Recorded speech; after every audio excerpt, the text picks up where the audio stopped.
علمای بزرگوار امت رسول نازنین در متعلق استقامت به امر به معروف و نهی از منکر بیشتر از آلمش آیت دیگره قرآن عظیم آلمش آیت زیبا امر به معروف و نهی از منکر متعلق دیگره استقامت به امر به معروف و نهی از منکر استقامت خودشی علمان وظیفه سده و همچنان طلبای کرام تمام عموم مردم وظیفه است. الله رب العزت مهربانی در سوره طه وأمر أهلك بالصلاة واستبر عليها لا نسألك رزقا نحن نرزقك والعاقبة للتقوى. وأمر أهلك بالصلاة أي رسول نازنين أي رحمة للعالمين أمر كريم أهل قوم الزر نمازگاه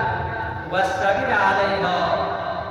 وأولئك صبر شکیبایی که أمر كريم لا نسألك رزقا سلم رزق لنا من الله رب العزت نحن نرزقك من سلك رزق لنا ولا عاقبة للتقوى عاقبت برای متقین صادق عاقبت برای تقوا بلندترین صادق الله رب العزت مهربانی یعنی درخواست آیه مبارکه عزیز دلش نبوده که امر رسول نازنین الله رب العزت طرف که و امر اهلک بالصلاة نماز استعانه حالا رسول نازنین دنیادن که در جایگاه دایان دین علمای برجسته امت علما در اونا هم مردم امر به معروف نهی از منکر که وظیفه است هر در گوشه انسان‌ها که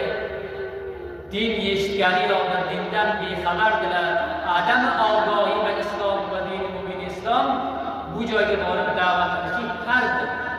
و بر تمایید مبارس سوی طرفیت شنید بشکی واجب در دولت